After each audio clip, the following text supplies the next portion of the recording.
الشيطان الرجيم بسم الله الرحمن الرحيم الصلاة والسلام عليك يا رسول الله وعليك يا رسول الله الصلاة والسلام عليك يا حبيب الله الصلاة والسلام عليك يا حبيب الله الصلاة والسلام عليك يا نبي الله الصلاة والسلام عليك يا نبي الله وعلى آلك وأصحابك يا نور الله وعلى آلك وأصحابك يا نور الله۔ پیارے اور محترم اسلامی بھائیوں، دارالفتاح اہل سنت سلسلے میں مرحبا کہتے ہیں۔ انشاءاللہ آج آپ کی کالز کے اندر جو سوالات پوچھے گئے بالخصوص ان کو شامل کیا جائے گا۔ آپ ہم سے کسی بھی حوالے سے شرعی رہنمائی حاصل کرنا چاہیں تو ہمیں آپ کال بھی کر سکتے ہیں، واٹس ایپ کے ذریعے ویڈیو سوالات بھی ہمیں ارسال کر سکتے ہیں، ساتھ ہی ساتھ میسیج کے ذریعے اگر سوال پوچھنا چاہیں، بالخصوص اسلامی بہنیں ان کی آواز مدنی چینل پر نہیں چل سکتی تو وہ اگر ہم سے سوال پوچھنا چاہیں تو میسیج کے ذریعے بھی سوالات ہم سے پوچھے جا سکتے ہیں۔ نمبر اسکرین پر دکھائے جا رہے ہیں، ان نمبرز کو استعمال کیجیے اور اپنا سوال ہم تک پہنچائیے۔ درود پاک کی فضیلت سنتے ہیں۔ چنانچہ امیر اہل سنت ضیاء درود و سلام رسالے کے اندر حدیث پاک نقل فرماتے ہیں، نبی کریم صلی اللہ تعالی علیہ وآلہ وسلم نے ارشاد فرمایا، جس نے مجھ پر ایک بار درود پاک پڑھا اللہ عز و جل اس پر 10 رحمتیں نازل فرماتا ہے، اور جو مجھ پر 10 مرتبہ درود پاک پڑھے اللہ عز و جل اس پر 100 رحمتیں نازل فرماتا ہے، اور جو مجھ پر 100 مرتبہ درود پاک پڑھے اللہ عز و جل اس کی دونوں آنکھوں کے درمیان لکھ دیتا ہے کہ یہ نفاق اور جہنم کی آگ سے آزاد ہے، اور اسے بروز قیامت شہداء کے ساتھ رکھے گا۔ صلو علی الحبیب صلی اللہ تعالی علی محمد صلی اللہ تعالی علیہ وآلہ وسلم۔ حدیث پاک میں فرمایا کہ اللہ تعالیٰ لکھ دیتا ہے کہ نفاق اور جہنم کی آگ سے آزاد ہے، تو یہ لکھنا کیا اللہ تعالیٰ لکھ دیتا ہے، نظر آتا ہے، کیا ہوتا ہے ایسا؟ کیا معنی لیں گے؟ بسم اللہ الرحمن الرحیم۔ دیکھیں اب اس حدیث پاک کی شرح علماء نے کیا لکھی ہے یہ تو میرے علم میں نہیں ہے، البتہ یہ کہ لکھنا تو کئی چیزوں کا ہے، لوح محفوظ پر بھی لکھا گیا ہے، اور وہاں پر بھی ہر بات اس طرح کی لکھی ہوئی ہے کہ جو بندے نے کی ہے کرنی ہے سب اس کے اندر لکھا ہوا ہے، تو وہ نظر بھی آتا ہے۔ تو اسی طرح اس حدیث پاک میں بھی ممکن ہے کہ اس سے مراد یہی ہو کہ اس کی دونوں آنکھوں کے درمیان لکھ دیا گیا تو وہ نظر بھی آئے، اور ممکن ہے کہ اس سے مقصد یہ ہے کہ اس کے لیے فیصلہ کروا دیا گیا۔ باقی شارحین حدیث نے اس حوالے سے کیا لکھا ہے وہ فی الوقت میرے علم میں نہیں۔ ٹھیک ہے، جزاک اللہ۔ کالز ہمارے پاس موجود ہیں، پہلی کال سلسلے میں شامل کرتے ہیں، جو سنائیے۔ میں محمد ظفر جمشید پور ہند سے، میرا سوال مفتی صاحب سے یہ ہے کہ اگر کوئی شخص تعویذ یا جھاڑ پھونک کرے تو اس کے عوض میں اس کے بدلے میں پیسہ لینا کیسے؟ جی حضرت، تعویذات کے بدلے میں پیسے لینا۔ جی بالکل، تعویذات کے بدلے میں اور جھاڑ پھونک کے بدلے میں پیسے لینے کا جواز تو بالکل صریح کتابوں کے اندر لکھا ہوا ہے۔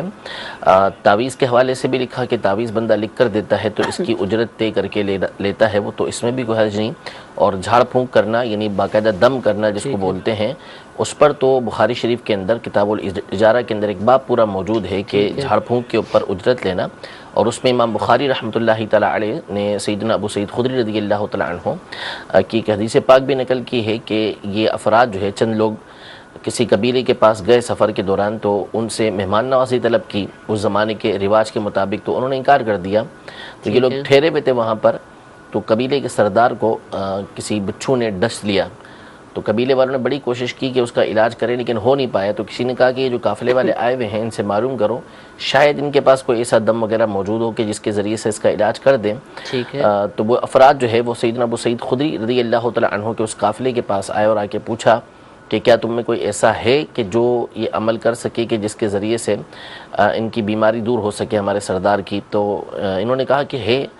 اور لیکن چونکہ تم نے ہماری مہمان نوازی نہیں کی تو اب تمہیں اس کے اوپر اجرت دینا پڑے گی، تو باقاعدہ بکریوں کے کچھ حصے کے اوپر، ایک ٹکڑے کے اوپر،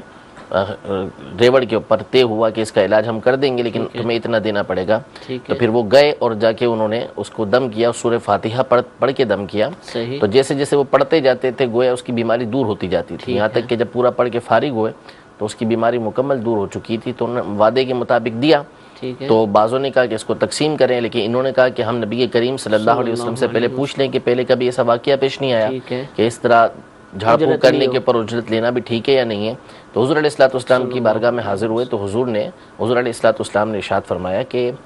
تمہیں یہ کس نے بتا دیا تھا؟ یعنی بڑی خوشی کے ساتھ حضور علیہ السلام نے اس کا اظہار فرمایا، اور پھر اس کے بعد حضور علیہ السلام نے فرمایا کہ اس میں سے میرا بھی حصہ مقرر کر دو، ٹھیک ہے، یعنی مجھے بھی اس میں سے دو۔ تو پھر حضور علیہ السلام نے یعنی اس کا جواز کا فتویٰ ہی دیا ایک طرح سے کہ ٹھیک ہے اس میں کوئی حرج نہیں ہے، جبھی تو آپ نے اس میں سے اپنا حصہ بھی لیا۔ پھر بعد میں کیا ہوا اس کا تذکرہ موجود نہیں ہے، لیکن یہ حدیث پاک بالکل واضح ہے، اور امام بخاری رحمۃ اللہ تعالی نے بھی اس کے اوپر یہی باب باندھا ہے کہ اس کے اوپر اجرت لینا یہ جائز ہے۔ ٹھیک ہے، چلے لکھنے والا ہو یا دم کرنا دونوں شامل ہیں، یا دم لکھنے بالکل دونوں شامل ہیں۔ لکھنے والے کے اوپر بھی فقہاء کرام کے جزیات موجود ہیں ٹھیک ہے، کہ وہ جو لکھ رہا ہے اس کے اوپر اس کا اجرت لینا یہ بالکل درست ہے۔ ٹھیک ہے، ٹھیک ہے، جزاک اللہ۔ جی ایک اور کال سلسلے میں شامل کرتے ہیں، سنائیے۔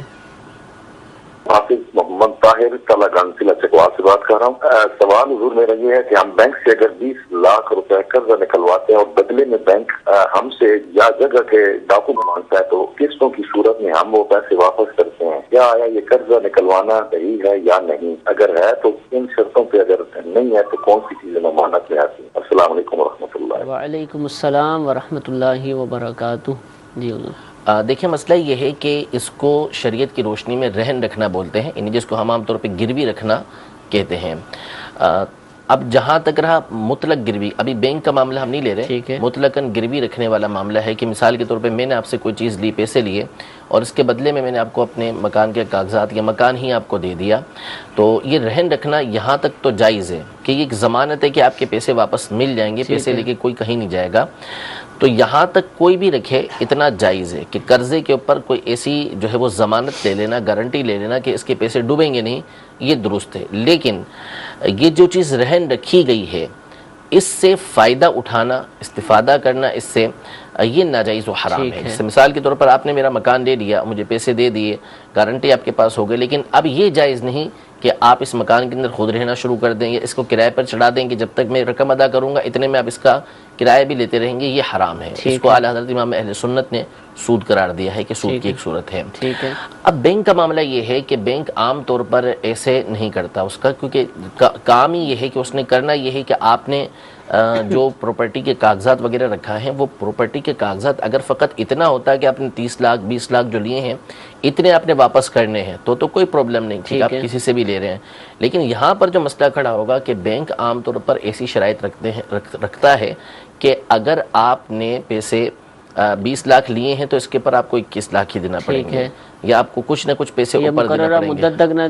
دیے تو پھر اتنا پیسہ آپ کو اوپر دینا پڑے گا، لیٹ کر دیا آپ نے تو اتنا پیسہ آپ کو اوپر دینا پڑے گا۔ یہ اگر شرائط ہیں، اور عمومی طور پر ایسی شرائط ہوتی ہیں، تو پھر ایسی صورت کے اندر ناجائز و حرام ہوگا، پھر اس کی اجازت نہیں ہوگی۔ اگر آپ نے تسلیم بھی کر لیا کہ ٹھیک ہے کہ قسطیں لیٹ ہو گئیں تو ہم اوپر پیسے دیں گے، یا یہ طے ہوا آپ کا کہ آپ نے اتنے پیسے اوپر دینے ہیں، دونوں صورتوں میں یہ ناجائز و حرام ہے، شرعاً اس کی بالکل بھی اجازت نہیں ہے۔ ٹھیک ہے، جزاک اللہ۔ اور گروی رکھنے سے متعلق ہمارا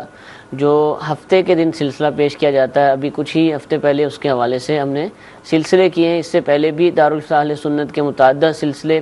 گروی کے احکام، رہن رکھنے کے احکام سے متعلق کیے جا چکے ہیں، آپ ان کو ملاحظہ کر سکتے ہیں۔ اور اس سے پہلے جو سوال ہم نے سنا تھا تعویذ لکھنے کی اجرت، تو وہ تو مفتی صاحب نے جواب دے دیا، لیکن بعد لوگوں کو تعویذ پہننے کے حوالے سے بھی اشکالات ہوتے ہیں، تذبذب ہوتا ہے، وہ تھوڑا سا کنفیوز نظر آتے ہیں کہ یہ بھی جائز ہے یعنی اس میں الفاظ لکھے، الفاظ سے کیا فائدہ ہوتا ہے، اور اس طرح کی اور بھی بہت ساری باتیں ایسی کہ جو نہیں ہونی چاہیے منسوب کر دی جاتی ہیں۔ تو الحمدللہ ہمارے اسی سلسلے کے اندر تعویذ پہننے کی شرعی حیثیت پر مفصل بڑا تفصیل کے ساتھ اور دلائل کے ساتھ الحمدللہ جواب دیا جا چکا ہے۔ مفتی صاحب نے ہی جواب دیا تھا، وہ دعوت اسلامی کی دارالفتہ اہل سنت کی جو اپلیکیشن ہے، موبائل اپلیکیشن دارالفتہ اہل سنت کے نام سے، اس میں یہ سوال اور اس کا جواب بھی موجود ہے تفصیل کے ساتھ، وہاں سے بھی آپ اس کو حاصل کر سکتے ہیں، سن سکتے ہیں، اور ساتھ ہی ساتھ دعوت اسلامی کی ویب سائٹ پر بھی موجود ہے، اور امید ہے کہ دعوت اسلامی کا جو آفیشیل پیج ہے فیس بک، اس کے اوپر بھی یہ موجود ہوگا، اور سوشل میڈیا کے دیگر ذرائع میں بھی آپ اس کو حاصل کر سکتے ہیں۔ تعویذ پہننے کی شرعی حیثیت کے متعلق بہت ہی مفصل اور مدلل جواب تھا، اس کو ضرور سنیے اور اس کو دوسروں تک پہنچائیے اور عام کیجیے۔ میسیجز بھی ہمارے پاس موجود ہیں۔ سوال یہ کیا ہے کہ سلام، وعلیکم السلام ورحمۃ اللہ وبرکاتہ، کیا ایک بار عمرہ کرنے کے بعد حج فرض ہو جاتا ہے یا عمرہ دوبارہ کر سکتے ہیں؟ اور اگر معلوم ہو کہ حج کے اتنے نہیں ملیں گے تو کیا کیا جائے؟ یعنی اگلی چیز کی وضاحت نہیں ہے، لیکن حج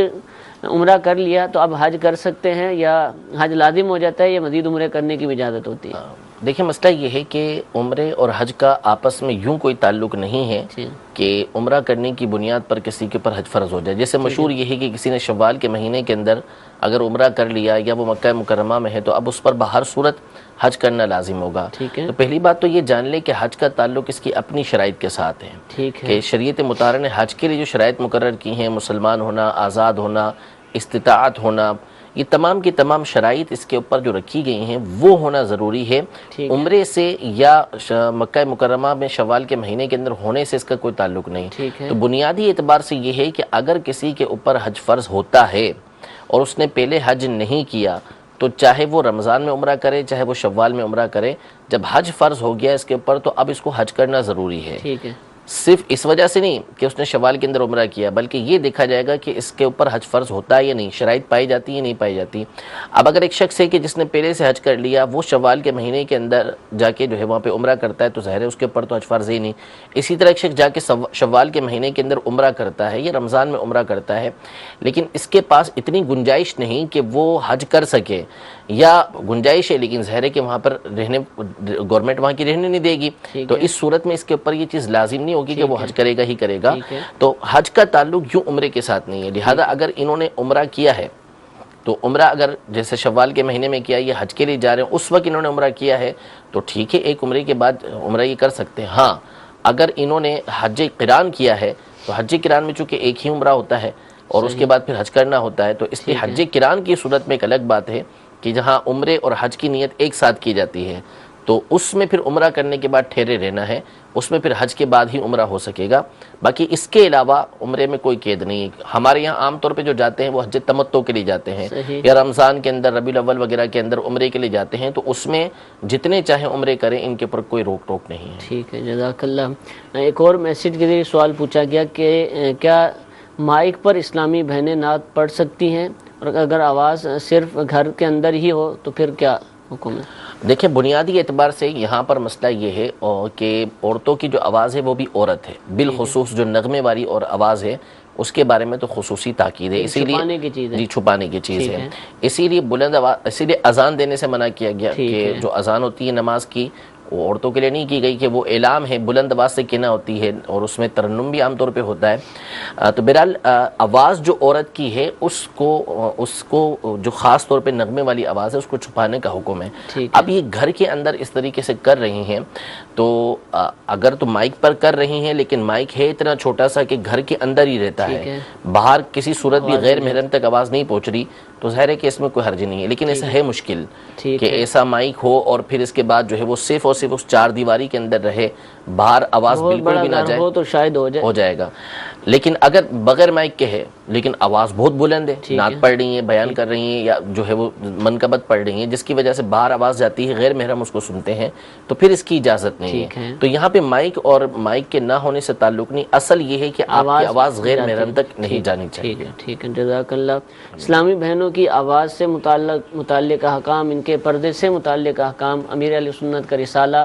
پردے کے بارے میں سوال جواب تفصیل کے ساتھ، یعنی بہت ساری جہاد کے جو اسلامی بہنوں کے حوالے سے، عورت کے حوالے سے ہو سکتی ہیں، اس رسالے میں ان کا احاطہ کیا گیا ہے۔ مختلف انداز کے سوال، عورت کا ٹیکسی میں بیٹھ کر جانا کیسا، اکیلے سفر کیسا کرنا، بلند آواز سے نعت پڑھنے کے احکام، پردوں کے احکام، الحمدللہ تفصیل کے ساتھ اس کو بیان کیا گیا ہے۔ پردے کے بارے میں سوال جواب اس کو ضرور حاصل فرمائیے۔ ویڈیو سوال اپنے سلسلے میں شامل کرتے ہیں، جی چلائیے۔ محسن خان اتاری بات کر رہا ہوں جی جناب، میرا سوال یہ تھا کہ نماز عصر اور نماز عشاء کی جو 4 سنتیں ہیں جو کہ غیر مقدہ ہیں، کیا ان کی جگہ قضاء عمری ادا کر سکتا ہوں؟ اور ایک اور سوال یہ تھا کہ نماز عشاء کے بعد ہم وضو بنا کر ہی سوئے اور اس کے بعد کچھ دیر بعد اٹھے نماز تہجد کے لیے، تو کیا اس وقت وضو بنانا ضروری ہے یا نہیں؟ دیکھیں، نماز عصر یا نماز عشاء سے پہلے کی جو سنتیں ہیں وہ چونکہ غیر موقدہ ہیں، ٹھیک ہے، ان کی جگہ اگر کوئی قضا نماز ادا کرتا ہے تو اس کو ادا کرنا درست ہے۔ یہ نماز چھوڑنے کے اوپر، یعنی سنت چھوڑنے کے اوپر جو غیر موقدہ ہیں گناہ نہیں ہے۔ ٹھیک ہے، البتہ سنتیں غیر موقدہ یا نوافل میں سے بعض سنتیں اور نوافل وہ ہیں کہ جو وقت کے ساتھ مقرر ہیں، صحیح، یعنی آج کے عصر کی مثلا 4 سنتیں غیر موقدہ نہیں پڑھیں تو ظاہر ہے کہ اب یہ سنتیں غیر موقدہ جو آج کے دن کی تھیں یہ نہیں ہو سکتا۔ وہ کبھی نہیں ملیں گی۔ اسی طرح عشاء سے پہلے کی جو 4 سنتیں غیر موقدہ ہیں اس کا وقت مقرر ہے، ٹھیک ہے، آج کی جو چھوٹ گئی تو وہ پھر کبھی نہیں ملیں گی۔ اسی طرح تہجد کا وقت مقرر ہے کہ آج کی تہجد چھوٹ گئی تو پھر کبھی نہیں ملنے کی۔ تو جو اس طرح کے اوقات کے ساتھ شریعت مطہرہ کی طرف سے متعین کی گئی ہیں، ان میں بندہ اگر ویسے پڑھتا ہے قضا عمری تو بھی ٹھیک ہے، ادا ہو جائے گی، لیکن ان کو بھی بندہ پڑھنے کی عادت بنائے، ان کو نہ چھوڑے۔ تو یہ بھی پڑھیں اور ساتھ میں کوشش کریں کہ قضا عمری بھی ادا کرتے رہیں۔ یہ قضا عمری بھی ادا کریں، کوشش کریں کہ ساتھ میں یہ بھی پڑھتے رہیں۔ لیکن اگر کسی نے ان کو چھوڑ کر اس کی جگہ پر قضا عمری ادا کی تو بھی ٹھیک ہے، کوئی حرج نہیں ہے، قضا عمری ادا ہو جائے گی۔ ٹھیک ہے، اور نماز عشاء پڑھ کے جب آپ سو گئے تو سونے کی وجہ سے، جس طرح سونا ہوتا ہے اس کی وجہ سے وضو ٹوٹ جاتا ہے۔ ان کو ظاہر سی بات ہے کہ یہ سیدھے ہی لیٹے ہوں گے، چت لیٹے ہوں گے کہ جس کی وجہ سے آنکھ لگی اور سو گئے تو ان کا وضو تو ٹوٹ گیا۔ ٹھیک ہے، اب جب یہ سو کر اٹھیں گے تو اس صورت میں نماز پڑھنے کے لیے قرآن مجید فرقان حمید کو چھونے کے لیے ان کو وضو تو کرنا پڑے گا، بغیر وضو کے یہ نماز ادا نہیں کر سکتے کیونکہ وضو ٹوٹ چکا ہے اور نماز پڑھنی ہے تو وضو کرنا یہ لازم ہے۔ ٹھیک ہے، ٹھیک ہے، جزاک اللہ۔ ایک اور آڈیو سوال اپنے سلسلے میں شامل کرتے ہیں، سنائیے۔ ایک مسئلہ آپ سے پوچھنا تھا کہ یہ جو چینی وغیرہ سٹاک کر لیتے ہیں کہ جب مہنگی ہوگی تو بیچیں گے، یا گڑ وغیرہ لیا اور سٹاک کر لیا جب مہنگا ہوگا تو بیچیں گے، تو اس کے بارے میں ذرا تفصیلاً ارشاد فرما دیجیے گا۔ ذخیرہ اندوزی، جی دیکھیں، ذخیرہ اندوزی جو مذموم ہے، ناپسندیدہ ہے، وہ تو وہ ہے کہ جو غلے کے اعتبار سے ہوتی ہے، کھانے پینے کی چیزیں ہوں خوراک والی، ٹھیک ہے، اور وہ اسی شہر سے بندے نے خریدی اور خرید کے اس نے رکھ لی کہ اب مہنگی، یعنی لوگوں کے قحط میں پڑنے کا انتظار کرنے لگا، یعنی اس وقت لوگ تنگی کے اندر مبتلا ہیں، شارٹیج ہو چکی ہے، مبتلا ہیں لوگ، اور اس نے جگہ سے خرید لیا، سارا اسٹاک اپنے پاس کر لیا، اب لوگ تنگ ہو کر اس کے پاس آ رہے ہیں اور یہ ان کو مہنگی دے رہا ہے، تو یہ مذموم ہے، یہ ناپسندیدہ ہے۔ لیکن اگر کوئی شخص غلہ ہی ہے، کسی دوسرے شہر سے خرید کے لاتا ہے کہ لوگوں کو مہنگا بیچ رہا ہے، یا جو ہے وہ عام دنوں میں اس نے رکھ لیا کہ جب قیمت بڑھ جائے گی تو اس وقت بیچوں گا، تو یہ وہ ذخیرہ اندوزی نہیں کہ جس کے اوپر وعید آئی ہے۔ ٹھیک ہے، لیکن مسلمانوں کی جو تکلیف ہے، مسلمانوں کی جو پریشانی ہے، اس سے فائدہ اٹھانا اچھی بات نہیں ہے۔ ٹھیک ہے، ہمارے اسلاف کا طریقہ کار یہ رہا کہ ایسے موقع کے اوپر وہ زیادہ سخاوت کرتے تھے، صحیح، زیادہ لوگوں میں تقسیم کاری کرتے تھے۔ تو اگرچہ کہ یہ اس بنیاد پر وہ وعید اس کے اوپر نہیں آئیں گی کہ دوسرے شہر سے لے آیا یا قحط نہیں پڑا ہوا تھا، لوگ تنگی میں نہیں تھے، اس نے خرید کے رکھ لی، اسٹاک ہو گیا، اب قیمتیں بڑھی تو اس کو بیچ رہا ہے، لیکن ایسا کرنا اچھا نہیں کہ اس طرح مسلمانوں کے اوپر تنگی کا جو ہے وہ خیال کرتا رہے کہ آزمائش کے اندر آئیں، قیمتیں بڑھتی رہیں، مشکل ہوتی رہے اور میں پھر بیچ کے پیسہ کماؤں، اچھی بات نہیں ہے۔ اسی طرح کھانے پینے کے علاوہ اور چیزیں ہیں تو وہ بھی اس ذخیرہ اندوزی کے اندر نہیں آتی کہ جس کے اوپر وعید آئی ہے، لیکن یہ کہ مسلمانوں کو تکلیف دینے سے بندے کو بچنا چاہیے۔ ٹھیک ہے، ٹھیک ہے، جزاک اللہ۔ جی ایک اور سوال چلائیے۔ میرا نام کاشف ہے۔ حضرت ایک سوال یہ پوچھنا تھا کہ اڈاپشن کے بارے میں کچھ معلومات چاہیے تھی، اس کا شرعی حیثیت کیا ہے اڈاپشن کے بارے میں، جو گود لیتے ہیں دوسرے کے بچوں کو، تو اس کی کائنڈلی پلیز ڈیٹیل میں بتا دیں، جزاک اللہ خیر۔ آمین آمین۔ کئی مرتبہ ہمارے سلسلے کے اندر یہ بات تو بیان ہو ہی چکی ہے کہ گود لینا بچے کو منہ بولا جو بیٹا وغیرہ ہوتا ہے یا لے پالک بیٹا جو ہوتا ہے، اس حوالے سے تو دیکھیں بچہ گود لینا تو جائز ہے، اس میں کوئی شرعاً ممانعت نہیں ہے کیونکہ احادیث طیبہ سے بھی اس کا ثبوت ہے، لیکن یہ کہ یہاں پر چند باتیں ہیں کہ جس کا لحاظ رکھنا بالخصوص ضروری ہوتا ہے۔ سب سے پہلی جو بنیادی چیز ہمارے یہاں پر ہے، عدم علم کی وجہ سے، علم نہ ہونے کی وجہ سے ایک بڑی تعداد ہے کہ جب بچہ گود لیا جاتا ہے تو اس کو باپ اپنا نام دے دیتا ہے، یعنی جو اس نے گود لیا ہے وہ اپنا نام دے دیتا ہے، اب وہ اسی کی طرف منسوب ہوتا رہتا ہے، اسی کا بیٹا کہلاتا ہے، پھر اس کے بعد جو ہے کاغذات بنتے ہیں تو اس میں اس کا نام آ جاتا ہے. یہ چیز ناجائز ہے. قرآن پاک میں ہے ادعوہم لآبائہم، جو اولاد ہے ان کو ان کے باپوں کی طرف ہی منسوب کر کے پکارو، اس کے بغیر نہ پکارو. لہذا یہ لازمی ہے، اس بات کا خیال رکھنا انتہائی ضروری ہے کہ آپ اگر بچہ گود لے رہے ہیں تو اس صورت میں اس کا لحاظ کریں کہ اس کو نام جو دینا ہے اس کے حقیقی باپ کا دینا ہے. اب یہاں پر ایک مسئلہ یہ ہوتا ہے کہ لوگ یہ کہتے ہیں کہ اس کو پتہ چلے گا تو وہ احساس کمتری کے اندر مبتلا ہوگا یا اس طرح کے معاملات ہوں گے. دیکھیں اگر بچپن سے ہی جب وہ سمجھ کی منزل پر پہنچے تو اس وقت سے اگر آپ اس کو شعور دینا شروع کر دیں گے، آہستہ آہستہ اس کے ذہن کے اندر یہ بات ڈالتے رہیں گے تو پھر اس کو جھٹکا نہیں لگے گا.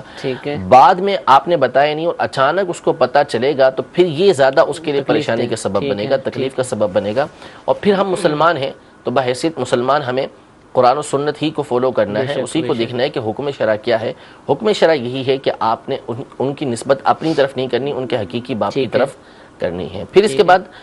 بعض جو دیگر مسائل ہوتے ہیں وہ پردے کے حوالے سے ہوتے ہیں، لہذا اس کا لحاظ ضروری ہے. مثال کے طور پر لڑکا لے لیا گود، اب وہ جو عورت ہے اس کا نامحرم ہے، محرم بنتا ہی نہیں ہے. تو اب وہ جب بڑا ہوگا، بلوغت کی عمر کو پہنچے گا، اس کے قریب پہنچے گا، تو پھر عورت کے ساتھ یعنی ماں جو ماں لے پالک جس نے لیا ہوا ہے وہ جو ماں بن رہی ہے اس کے ساتھ اس کے پردے کے مسائل ہوں گے. حالانکہ وہ کہنے کو ماں ہے لیکن وہ ماں نہیں، حقیقتاً ماں نہیں ہے، اس کے لیے اجنبی ہے. لہذا اس کو ضروری ہوگا کہ یا تو ایسے کو لے کہ جس سے اس کا پردہ نہ بنتا ہو. جیسے مثال کے طور پر اپنی بہن کے بیٹے کو لیا یا اپنے بھائی کے بیٹے کو لے لیا تو ویسے ہی جو ہے وہ اس کی پھوپھی خالہ بنے گی یا اس کی پھوپھی بنے گی، لہذا اس کا پردہ نہیں ہو پائے گا. اور اگر ایسے کو لیتی ہے گود لیا، ایسے کو گود لیا کہ جو محرم نہیں ہے تو پھر اس صورت میں رضائی رشتہ بنا لے. یعنی مثال کے طور پر اپنی بہن کا دودھ جو ہے وہ اس کو پلوا دے تو اب نتیجہ یہ نکلے گا کہ اس کی رضائی خالہ بن جائے گی. یا اپنی بھابھی جو ہے یعنی اپنے بھائی کی بیوی اس کا دودھ اس کو پلا دے کہ جس کی وجہ سے اس کا رشتہ اس کے ساتھ رضائی پھوپھی کا بن جائے گا. یوں کچھ اور رشتے ہیں وہ دودھ پلانے کا بھی وقت ہے بچے کی 2 سال کی عمر کے اندر پلا دے. یعنی اس کے بعد پلانا حرام ہے، اگرچہ کہ 2.5 سال تک پلائے گی تو اس صورت میں رضاعت ثابت ہو جائے گی، لیکن پلانا 2 سال کے اندر ہی ہے. اسی طرح لڑکی لے گا تو پھر اس کے مسائل کھڑے ہوں گے جو مرد کے ساتھ ہیں. تو اس کی تفصیل امیر اہل سنت نے اسی کتاب کے اندر پردے کے بارے میں سوال جواب کے اندر لکھی ہے کہ اگر لڑکی لی ہے تو باپ کے ساتھ چونکہ پردے کے مسائل ہوں گے، وہ بڑی ہوگی، تو اس صورت میں نتیجہ یا تو یہ کرے کہ اپنی بہن کی بیٹی لے تاکہ یہ اس کا جو ہے وہ ماموں بنے گا تو رضائی رشتہ رہے گا، اس کا پردہ نہیں ہوگا. یا پھر اپنے بھائی کی بیٹی لے لے تو اس کا نتیجہ یہ نکلے گا کہ یہ چچا رہے گا، پردہ نہیں ہوگا. یا پھر وہی دودھ کا رشتہ اس کے ساتھ بنا لے گا تو پھر پردے کے مسائل اس کے لیے آسان ہو جائیں گے. ٹھیک ہے. اللہ تعالیٰ جو بے اولاد میاں بیوی ہیں، افراد ہیں، ان کو اولاد نرینہ عطا فرمائے. لیکن جب یہ ضرورت پڑتی ہے بچے کو گود لینے کی تو یہ اچانک نہیں ہوتا کہ بھئی آج یہ فیصلہ کیا اور کل ہی بچہ مل گیا. ایسے معاملات میں وقت لگتا ہے، پروسیس ہوتا ہے، پھر ذہن بنانے میں اور بہت ساری چیزیں ہوتی ہیں. تو جب اتنا وقت لگتا ہے تو ایسا جب کام کرنا ہی ہے، شرعی طور پر تو جائز ہے، لیکن جو اس کے شرعی احکام ہیں اتنے وقت کے دوران سیکھ لینے چاہیے. جیسا کہ مفتی صاحب نے فرمایا، پردے کے بارے میں سوال جواب کے اندر بھی اس کے احکام ذکر کیے گئے ہیں لے پالک بچے کے گود لینے کے حوالے سے. اسی طرح ہمارا جو دارالفتاح اہل سنت کا سلسلہ آپ دیکھ رہے ہیں، باقاعدہ ہم نے اس موضوع پر پورے سلسلے کیے ہیں. دعوت اسلامی کے ویب سائٹ پر وہ الحمدللہ سلسلے موجود ہیں. لے پالک کے احکام لکھیں یا پھر بچہ گود لینے کے حوالے سے جو یہ نام لکھ کر آپ سرچ کریں گے تو انشاءاللہ اس کے اوپر پورے سلسلے آپ کو مل جائیں گے. اور سلسلے بھی دیکھیں، کتاب بھی پڑھیے، لیکن کسی مفتی صاحب سے رابطہ بھی کیجیے اور ان سے معلومات لیجیے کہ میں یہ کرنے جا رہا ہوں تو اس کے اندر کیا کیا شرعی تقاضے مجھے پورے کرنے چاہیے، تاکہ یہ نہ ہو کہ آپ یہ اپنا مقصد تو پورا کر لیں لیکن اس کے ساتھ ہی کئی گناہوں کا ارتکاب یا اس کی طرف بڑھنے نہ شروع کر دیں. تو پہلے ان کے احکام سیکھ لیں، پھر یہ بھلے جیسا چاہیں آپ اس کو کرتے رہیں. ایک ویڈیو سوال اپنے سلسلے میں شامل کرتے ہیں، جی سنائیے. اگر کوئی شخص ایک پنکھا ایک خادم کو دے جاتا ہے کہ اسے مسجد میں لگوا دیجیے، چندہ دینے والے نے مسجد کو کلی اختیار نہیں دیا یا انتظامیہ کو کلی اختیار نہیں دیا کہ وہ اس پنکھے کا کیا، صرف یہ کہہ دیا کہ لگا دیا جائے مسجد میں. اب مسجد انتظامیہ اس کو استعمال کرتی ہے، لیکن کچھ ٹائم بعد جب وہ پنکھا خراب ہو جاتا ہے تو کیا مسجد انتظامیہ کے پاس یہ حق ہے کہ وہ اسے فروخت کر سکے؟ جی حضرت. دیکھیں اس طرح کی جو چیزیں ہوتی ہیں جو اس طرح آتی ہیں اس میں عمومی طور پر یہ چندے کی صورتیں بنتی ہیں. تو اب یہ پنکھا اگر خراب ہو گیا تو اولاً تو یہ دیکھا جائے گا کہ کیا یہ صحیح ہو کر آگے استعمال ہو سکتا ہے. تو استعمال کی اگر صورتحال موجود ہے تو اس صورت میں تو اس کو استعمال ہی کرنا ہوگا, اس کو فروخت نہیں کر سکتے. یعنی اگر اس کو استعمال کرنے کی کوئی صورت بنتی ہے تو پہلے اس کو استعمال ہی کیا جائے گا. بھلے سنبھال کے رکھ رہے ہیں لیکن بعد میں یہ کام آ سکتا ہے تو بھی سنبھالنا ہوگا. اور اگر اس کو سنبھالنا ممکن نہیں ہے, یہ ایسا خراب ہو گیا کہ اب ٹھیک ہونا اس کا ممکن نہیں ہے, اس کو سنبھالیں گے تو اس پر اور زیادہ کوسٹ آئے گی, مسئلہ کھڑا ہو رہا ہے اس کو سنبھالنے کے اندر, اس طرح کی کوئی پریشانی ہو رہی ہے کہ اور جتنے کا پنکھا ہے اس سے زیادہ اس کے اوپر پیسے لگ جائیں گے. جب مسجد کی جگہ گھری رہے گی یا ٹھیک ہی نہیں ہو سکتا یہ کسی صورت بھی, تو اس صورت میں حکم یہ ہوتا ہے کہ یہ مالک کی ملک کے اوپر لوٹتا ہے. جس نے دیا تھا اسی کی ملک میں ہے, اب اس سے پوچھ لیا جائے وہ کیا کہتا ہے. وہ کہتا ہے کہ اس کو بیچ دیں, بیچ کر اس کو جو ہے وہ مسجد میں آپ استعمال کر لیں تو ٹھیک ہے, اس طرح کر سکتے ہیں کہ اس کو بیچ کر مسجد کے کسی بھی کام کے اندر استعمال کر لیا جائے. ایسا حضور پنکھے جو نا وہ سالوں چلتے ہیں, 20-20 سال بھی ہم نے دیکھا کہ پنکھا چلتا رہتا ہے, بیچ میں چھوٹی چھوٹی اس کی ریپیئرنگ ہوتی ہے. اب اتنے عرصے پہلے لیا ہو, عام طور پر نہیں معلوم ہوتا کہ مالک کون ہے, اور بھی اس طرح کی بہت ساری چیزیں, تو اب کیا کریں؟ اب یہ ہے کہ متولی جو ہے وہ اور جو وہاں کے دیانتدار لوگ ہیں, کمیٹی کے افراد ہیں, وہ اس کو بیچ دیں. بازار کی جو مناسب قیمت بنتی ہے, یعنی جو اس کی ویلیو ہے مارکیٹ ویلیو, اس کے حساب سے اس کو بیچ کے اس کو مسجد میں استعمال کریں. ٹھیک ہے, لیکن دینے والے اگر ہم ان کو مشورہ دیں کہ دیتے وقت وہ نیت بھی کر لیں اور بتا بھی دیں کہ بس خراب بھی ہو گیا تو آپ کو اختیار ہے کہ جو مرضی کریں, تاکہ یہ جو پوچھنے والا معاملہ ہے اگر اس طرح کا مشورہ دینا چاہیں تو ٹھیک ہے, کر سکتے ہیں اس طرح. وہ کہہ دیں پہلے سے کہ ٹھیک ہے کہ جب یہ خراب ہو جائے تو میں ابھی سے آپ کو اختیار دیتا ہوں کہ آپ اس کو بیچ کر اور اس کے پیسے مسجد میں استعمال کریں. جزاک اللہ. جی ایک اور ویڈیو سوال اپنے سلسلے میں شامل کرتے ہیں, سنائیے. مفتی صاحب کی بارگاہ میں ایک سوال ہے کہ کسی بھی بندے کو جب رکھا جاتا ہے تو ایک ٹائم پیریڈ کے لیے رکھا جاتا ہے, وہ کام کرے گا. اس ڈیوریشنز کے اندر بعض اوقات بندے بات بھی کر رہے ہوتے ہیں, phone calls, personal phone calls بھی ریسیو کر رہے ہوتے ہیں, اور اپنا کام بھی کر رہے ہوتے ہیں. تو اس سچویشنز کے اندر اپنے آپ کو کس طرح بچایا جائے یا مالکان سے اس کی پرمیشن لی جائے؟ جی دیکھیں, پہلی بات تو یہ ہے کہ فون کالز کر رہے ہیں, بات کر رہے ہیں, تو ایک ہوتی ہے کہ عرف کے مطابق ہلکی پھلکی کوئی بات کام کے دوران, یا کوئی ضروری فون آ گیا مختصر سا, اس کو اٹینڈ کرنا. تو عرف جتنی اجازت دیتا ہے اس کے اعتبار سے تو حرج نہیں ہے, تو بدگمانی کسی پر نہیں کی جائے گی اگر فقط اتنی ہی بات ہے تو. اور اگر اس سے ہٹ کر بات کرتے ہیں, عرف سے ہٹ کے بات کی ہے, اور یہ وقف کا ادارہ ہے, لمبی لمبی چوڑی جو ہے وہ فون کالز کی ہوئی ہیں, یا آپس میں گپے مارنے ہی کے لیے بیٹھے ہوئے ہیں, تو پھر ظاہر ہے کہ اس صورت کے اندر جو ہے اس کے اوپر جو جنہوں نے اس طرح کی حرکتیں کی ہیں ان کے اوپر اس کا تاوان بھی لازم آئے گا کہ جتنی انہوں نے پیسے, جتنا کام کم کیا ہے اتنی ہی کٹوتی کروائیں گے, ان کے اوپر لازم ہوگا. خاص طور پہ اگر وقف کا ادارہ ہے, جیسے گورنمنٹ کے ادارے ہوتے ہیں یا کوئی بھی وقف کا ادارہ ہے, تو وہاں تو کوئی اجازت دینے کا بھی مجاز نہیں ہے, کوئی اجازت دے ہی نہیں سکتا, اس کی کوئی نہیں دے سکتا. اور اگر پرائیویٹ ادارہ ہے اور مالک نے خود اپنی مرضی سے کہا ہے کہ ٹھیک ہے تم اتنی دیر باتیں کر لیا کرو, عام طور پہ کوئی بھی کہتا نہیں ہے اس طرح, صرف ایک مثال کے طور پہ کہہ رہے ہیں, تو پھر ایک الگ بات ہے, لیکن عمومی طور پر ایسا ہوتا نہیں ہے. اور دوسری بات, اس میں مالک سے اجازت بھی نہیں لینی چاہیے, مانگنی نہیں چاہیے. ظاہر ہے کہ وہ اس نے آپ کو اس کے لیے تھوڑی رکھا ہے کہ آپ وہاں بیٹھ کے کالز کریں. ہم جو ہے وہ اگر آ جاتی ہے کال اور مالک کو کہہ دیتے ہیں کہ یہ کال آئی ہوئی ہے تو میں اس کو اتنا لمبا ہے اس کو اٹینڈ کر لوں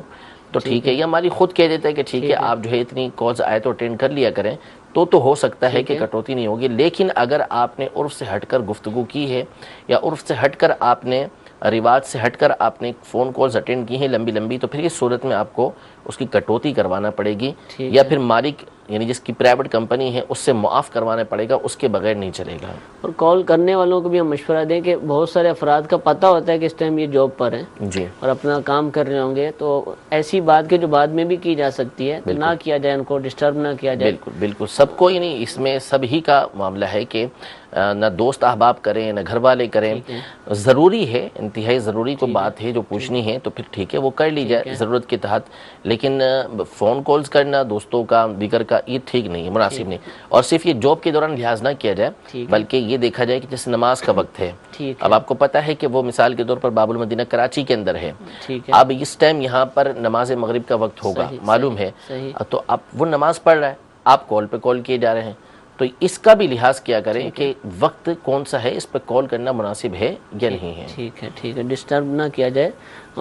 طریقہ کار کے مطابق, اور جو آپس میں انڈرسٹینڈنگ ہوتی ہے اس کو جانتے ہوئے کال کی جائے. واٹس ایپ وغیرہ کا بھی یہی حکم ہے, وہ ایک ہی بات ہے یا اس میں ہم یعنی یہ جو بات ہے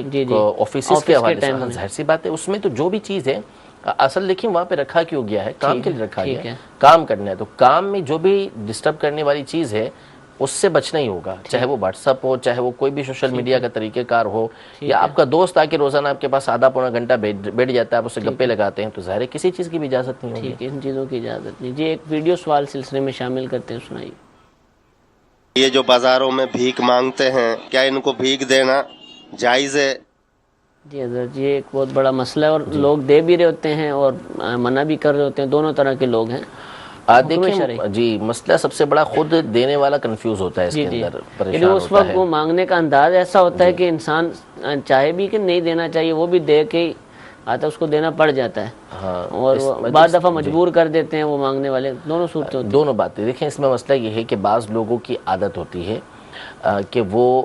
ہر جو مانگنے والا آتا ہے اس کو کچھ نہ کچھ اٹھا کے دے دیتے ہیں. ٹھیک ہے, تو اس میں تھوڑا سا لحاظ کرنا چاہیے کہ بالکل واضح ہوتا ہے, کئیوں کا بالکل واضح ہوتا ہے کہ وہ برسوں سے ایک ہی کام کر رہے ہوتے ہیں, روزانہ وہاں سے جا رہے ہیں اور وہ سینکڑوں روپے کما رہے ہوتے ہیں. اگر کسی کو مثال کے طور پر کہیں مانگنے کی اجازت بھی ملتی ہے تو اس کو اتنی ہی اجازت ملتی ہے کہ جتنی اس کی ضرورت ہے. ٹھیک ہے, اب ایک بندے کو آپ نے مثال کے طور پر 10 روپے دے دیے, 5 روپے دے دیے, 10 بندوں نے اتنے دے دیے یا 20-25 بندوں نے اس کو دے دی, اس کی ضرورت پوری ہو گئی, وہ کمانے کے قابل نہیں ہے, کما نہیں سکتا بیچارہ, اس کی حالت ایسی ہے,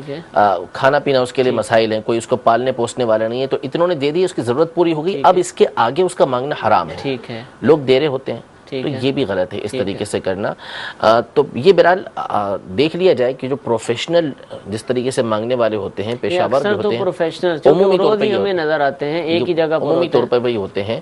اور مخصوص ان کا انداز ہوتا ہے کہ تھوڑی سی عقل لگتا ہے بندہ, تو ان میں سے 80-90% کو پہچاننا آسان ہوتا ہے کہ جن کو بندہ نہ دے. تو ایسوں سے تو بچنا ضروری ہے کہ ان کو دینا جائز نہیں ہوگا جس کے بارے میں پتہ چل جائے کہ یہ ضرورت کی وجہ سے نہیں بلکہ اپنے پیشے کی وجہ سے مانگ رہا ہے. اسی طرح بعض ہٹے کٹے ہوتے ہیں, کما سکتے ہیں, کوئی حرج نہیں ہوتا, کوئی ان میں بیماری نہیں ہوتی, لیکن وہ مانگ رہے ہوتے ہیں اور ضرورت مند نہیں ہوتے, تو پھر ایسوں کو دینے کی بھی اجازت نہیں ہے.